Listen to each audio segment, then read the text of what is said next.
Hey guys, it's Hugh Sweeney here and welcome back to another video. What lens or lenses should you buy for your camera? It's a very good question, and it's a question that I'd like to try and give you some advice with. Okay, so I'll go through a few lenses that I bought over the years and tell you why I bought them and if it was a good idea, and if of course there was a better alternative that maybe I should have bought. Okay, this of course is my widest lens that I use.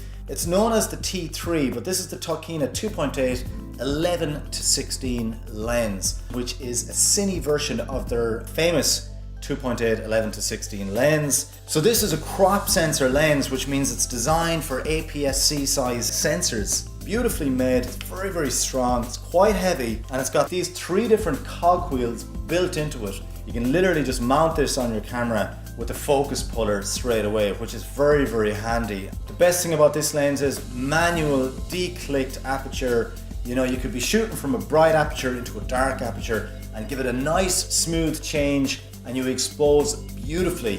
Focus pulling on a wider lens isn't that big a deal. So if I'm going to be perfectly honest with you, if I had bought the photography version of this lens, I would probably have been better off. I wouldn't have to worry about focusing in manually, trying to get focus on my face when I'm shooting vlogs. And it would be a lighter lens and perfect for photography projects.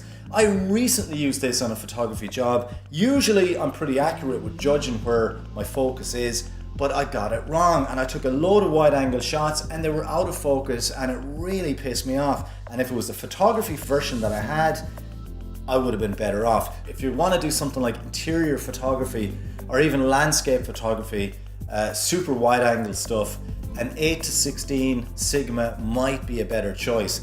For something like the GH5, you could consider using a wide lens like the Panasonic 7-14, or else the beautiful Olympus 7-14 2.8 lens, which is an incredibly good lens. I hear great things about it. Now bear in mind that I can use this Metabone speed booster, okay? On the GH5, all I gotta do is click this up here. Now I can use my Tokina 11-16 cine lens on the GH5, which is a fantastic choice. In this case, you're going to get more brightness because you have the speed booster, which is going to multiply everything by 0.64. It's going to multiply the zoom and the aperture by 0.64. So all of a sudden this lens is going to go from an 11-16 to something like a 7-11 or 7-12, thereabouts.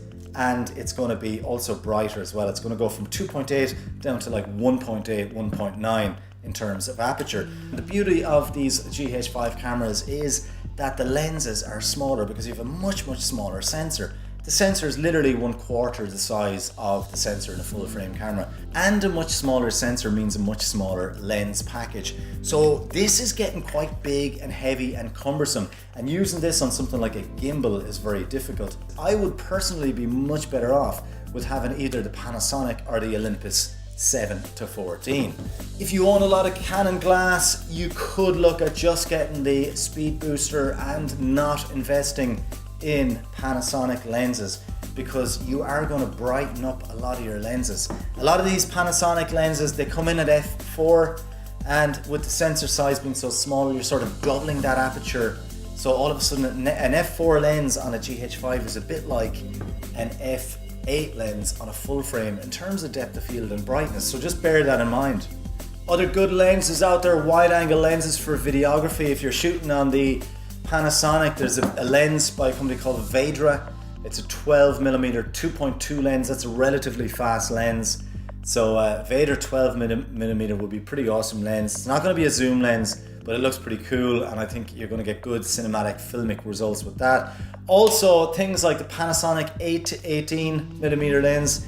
If you're shooting full frame on a Canon, you can't go wrong with the 16-35. Sigma make a new wide angle lens. I think it's a full frame lens. It's a 14mm art lens, and it is big money. It's in about $1,400 to $1,500. That's a lot of money for a 14mm lens, but it's a very fast lens and I hear great things about it. Now, another thing about wide lenses is, unless you're a specific type of shooter, I wouldn't advise you to go too wide. I would also avoid fisheye lenses unless that is the specific style shot that you want to get. Fisheye lenses are they're sort of an effects type lens. They're not going to be that useful for you for like making movies. Now the next lens that I bought was a lens that I bought exactly 4 years ago. It's probably my most used and what a lot of people refer to as go-to lens. It is the famous Sigma 18-35 lens, a fantastic piece of glass. Not the biggest zoom range, but that lovely 1.8 aperture that is super fast, great for indoors. As of today, the 1.8 Sigma 18-35 is the fastest zoom lens that you can get your hands on, okay? Not the biggest range in terms of zoom. There might be lenses you can get that will be better travel lenses, but if you're into videography and you're shooting on crop sensor cameras, it's a DX lens, or you're shooting on something like a Blackmagic, or you're shooting on a GH5 with the speed booster, I think the Sigma 18-35 is a great choice. I've had beautiful results with it. It's great for filming. Now also, as far as I know, the lens is parafocal, so when you zoom in and out, the focus should stay on track. It's a lens I'd highly recommend, but like a lot of lenses, it does have issues, and this Sigma 18-35 has some serious focus issues. I've had to throw out a lot of photographs because of this lens. It's a pain in the fucking ass, if I'm being perfectly honest. I did a shoot last week with a girl in the gym, and there was some beautiful photographs that I got that sadly were back focused and I had to ditch them. Pain in the ass. Now another thing about these Sigma lenses is they're extremely delicate, and this lens has taken a few knocks, and now this lens is incredibly stiff. The barrel in these lenses has to be replaced if it takes any sort of bang at all. You shouldn't drop any lens, but definitely do not drop your Sigma 18-35. It is going to be a nightmare. This Sigma 18-35 does not have optical stabilization. So image stabilization is something that's more important the more zoomed in you are. If you're buying a lens that's super wide angle, you might not really need that much image stabilization. But if you're going into a more tele lens, image stabilization, like what's in this 100mm lens, is an absolute godsend. Sigma also have a beautiful 24mm to 35mm lens, even less zoom than this guy, and it's an f2.0 lens for a full frame camera. I hear great things about that lens as well. The Sigma lens with the speed booster is a seriously heavy package, so you probably will be better off with the Panasonic 12-35 in a lot of cases, but you will be compromising on f-stop and depth of field. The Panasonic will be better on a gimbal. It's more lightweight. It would be better for vlogging. It would be better for a lot of stuff, but the Sigma might be a bit faster and give you a bit more depth of field. It's worth noting. Now Panasonic have a 12-60mm lens that you could just put right on your GH5 as well, and that's going to give you great results. That's going to be a really good all-round lens at 12-60mm. Something like the Wideangle 25mm lens would be in a similar zoom range here to the 18-35, the 25mm straight on here by Wideangle. It's the Nocton Wideangle 0.95 lens. I recently saw John Olsen and his buddy, I forget his name, in BH Photo, and they bought that lens, and they put the lens on the camera in the middle of it taking a shot, and wow, it just popped. Be right back in a second with this lens. And we are back with one of our new lenses. It looks insanely bright. It's totally pitch like the skin tone and everything is crazy. So it would be interesting to compare something like the Wideangle 0.95 25mm to the Sigma 18-35. I think that would be a nice comparison. I think that Wideangle lens would be absolutely awesome, but it's obviously not going to be as flexible as the Sigma 18-35. Bear in mind that a lot of movies have the sort of focal length that's in this lens. The film Dallas Buyers Club, which was made a few years ago, which is one of my favorite movies of all time. As far as I know, they used a 30mm and a 50mm lens. That is all they used because of budget restraints and traveling and crew restrictions, where they couldn't afford to bring too much equipment. They had to keep it really cheap. So they only used one camera with two lenses for Dallas Buyers Club. Now, another lens I've had for a couple of years is this one right here. This is the Sigma 50mm lens, okay? It's a 1.4 lens. It was the first lens that I bought for my camera. Now, is buying a 50mm prime lens going to be the best idea for when you're starting out? For me, I just decided to buy this because I kind of thought I wanted to do photography, street photography, but it was probably a bad idea as a first lens in that it wasn't so versatile. But I had great results with this lens over the years, but I've noticed recently that maybe this lens, I did drop it once and it's kind of stiffened up a little bit, and now I'm noticing that a lot of shots are misfocusing as well on this lens. Perhaps it needs a little bit of a service, a repair. Same photo shoot that I did the last day, a couple of images came out a bit blurry and it's a bit weird. A 50mm prime lens on a crop sensor camera, you're going to get that 1.6 kind of crop rate. Turning your 50mm into something like, you know, an 80mm lens all of a sudden, that is a good and a bad thing. I mean, it's a bad thing in terms of field of view, you know, it's not going to be as good for street photography and stuff like that. It's going to be way more cropped in, but it's going to be ideal for portrait stuff because you're going to have to step back a little bit further to get your person in shot, plus compressing them a little bit as well. So a 50mm on a crop sensor camera, a little bit like putting an 85 on a full frame camera. Now I think it's a good idea to have a nice prime lens, a nice mid-range prime lens in this range, you know, from 35 to 60. It's always nice to have a good fast prime, because with prime lenses as well, there is no moving parts to the lens. It's completely sealed up, nothing moves, nothing drifts, and therefore it's going to be a really sharp lens. I'm sort of at a little bit of a crossroads here as of what to do next, because I'd like to replace this lens with the new 50mm prime lens from Sigma, which is an absolutely amazing lens. It's a super fast lens. People say that it's a better lens than the Canon 1.2, so it would be a good choice of lens. Putting that on the GH5 for movies is going to turn that 50mm lens into like a 35mm lens with the speed booster, but it's going to make it very fast. But it's going to be a bigger, heavier package, so do I want that? Would I be better off getting a smaller, lighter lens and banging it on the Panasonic? It is a tough call. Okay, the next lens that I bought was a lens that I got in the end of 2012. I was after getting asked to do a lot of jewellery photography from a client that I know, and I knew that I wouldn't manage with the existing lenses that I had. So after doing quite a bit of reading, I decided that the Canon 100mm L macro lens 2.8 was the only job for me. This is a full frame lens, meaning that you can shoot on a Canon 5D Mark IV or similar full frame cameras like the 6D. Also, it'll work of course on your crop sensor cameras.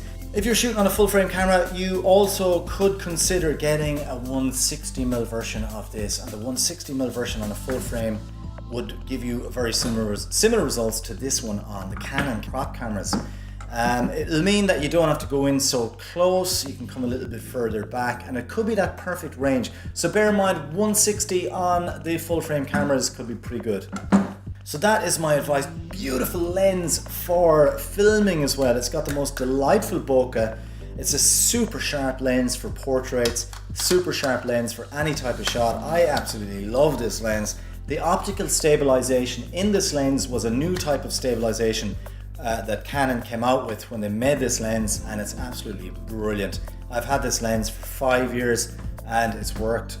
It's done super things for me. I absolutely adore that lens. Now, if you were an MFT shooter on a GH5, if you wanted that zoom range, that perfect zoom range for nice portraits, super sharp results, I hear amazing things about the Olympus 75mm, Olympus Zyko 75mm lens. It is supposed to be one of the sharpest lenses you can buy, and if I was to sell my Canon kit tomorrow and not have this 100mm lens, I would get that Olympus lens. So that is my advice there. Now, of course, this lens is a 100mm lens, and even though it's brilliant at macro photography and all that, it is a prime lens, and fixed at 100, it mightn't be the most flexible lens for you if you were a filmographer or photographer or videographer. You might be better off with the very famous Canon 70-200 f2.8, which is an absolute workhorse of a lens, extremely popular. It's one of those lenses that I always wanted to get, but I just couldn't justify the money because I know I won't use it that much. Plus, I have this lens. The 70-200 is a fantastic lens for just so many things. It's a really bright lens for a start. It's very bright for a zoom lens. Comes in two varieties: optically stabilized f2.8, and of course you have f4 as well, which isn't stabilized, but it's much cheaper and lighter. So if you're shooting a lot outdoors, maybe the f4 might be a better option. You're going to save yourself a lot of money. Now, I will say with those lenses, they're absolutely great lenses, but the 70 to 200 isn't that much reach if you're into wildlife and sports photography. If you're getting into bigger zoom lenses, there are alternatives. And if you're getting into wildlife photography, my advice would be to get as much zoom power as you can possibly afford, because you're going to need it. This is a lens that I bought last April. This is what you call a budget zoom lens, okay? Because zoom lenses are very expensive and you can spend a lot of money on them. I think this was about 1,100 euros, which is quite a substantial amount of money. I loved the idea of picking up a zoom lens, and when I saw this in the shop, I decided to get it because I knew it was pretty good bang for your buck and going to give me a lot of zoomage for the money. It also came with this extender as well, which is a 1.4 extender. So you're getting a lot of zoom power. This is a 150mm to 600mm lens, and with the extender on there, you're going to get in even further. 600 all of a sudden is kind of going to go, it's going to go right up to like, you know, 220 to 1000 or something like that in terms of zoom. So that's a lot of zoom power. When you couple that and you add it on to something like the Canon 80D with a crop sensor, you're multiplying all of that by 1.6. So all of a sudden then with the 1.6, you're getting right up to like, you know, 1600 millimeters of a zoom lens. That's quite a lot. So that's what kind of intrigued me. I really wanted to get this lens. Now I will be straight up and give you my honest advice when it comes to zoom lenses. Everyone likes the idea of having a really good zoom lens because it's fun. You bang it on your camera and all of a sudden you can see shit that you could normally not see. But you gotta ask yourself the question, are you gonna use it? Are you a nature photographer? Are you a sports photographer? Are you gonna use it? There are other options. You know, you could get something like a Canon 300mm prime lens, which isn't a zoom lens. It's not gonna give you as much of a zoom, but it's gonna give you probably better results and be a little bit better for filmmaking than this lens might be. Now it is a fun lens, but I'm going to be straight up, I have not used this at all. I was in so many situations where I would love to have had the 50mm art lens and instead of this lens. So if I had bought the 50mm art lens, I would have got a lot more use out of it than this zoom lens, because the novelty with zoom lenses will wear off. And I'm going to give you that piece of advice. Don't waste too much money on zooms unless you're 100% sure that you want to go and shoot stuff, and that if you're really into wildlife and you know that is your thing. Otherwise, don't waste too much money on it. That is my honest advice. Maybe get a cheap one or something like that. All of these lenses do things that are really good. The Tokina is fast and it's also parafocal. The 100mm is super sharp, famously sharp, and it's a macro lens. The 50mm is a super fast lens at 1.4 aperture, and of course the 1.8 Sigma 18 to 35 is a beautiful all-around go-to lens for perfect focal length, for interviews, for various filmic shots that I want to get. So just to recap on advice, my advice really to narrow it down will be think wisely when it comes to lenses. I see these guys on Instagram and on Facebook that they put their camera gear out, this camera gear parade that people love doing. Oh, here's my lenses. And they put out like 8 lenses together, or 10 lenses, sometimes even more. And you look at each of these lenses and you go, right, this guy's got like 8 lenses, 10 lenses, but none of those lenses are really, really good lenses. Get rid of these 10 lenses and give me 3 super amazing lenses that do amazing things. So that is my advice. Use the fewest lenses possible, but make sure they're the best lenses possible. Instead of spending, you know, 3 grand on 6 different lenses, why not spend 3 grand on 2 lenses? You're gonna see results. Okay guys, I hope you enjoyed watching this video. I sure as hell enjoyed making it.